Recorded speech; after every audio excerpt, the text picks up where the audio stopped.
In this guide, I'll show you how to share PlayStation Plus on PS5 so all the other users on your console will be able to play online. So, the first thing you want to do is sign into your main account that has PlayStation Plus currently.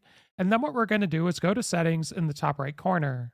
From here, you want to scroll down to users and accounts. And then you want to scroll down to the bottom to other and scroll over and select console sharing and offline play.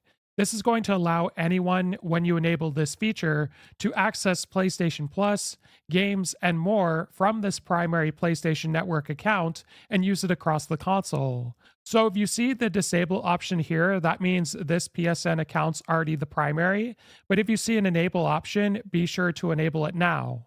So now once you've enabled it, if you go back to the home menu and press the PlayStation button on your controller, then if you scroll over and select a different user on your PS5, they will be able to use PlayStation Plus from your primary account on your console. If this guide was helpful, like and subscribe, and we'll see you in the next one.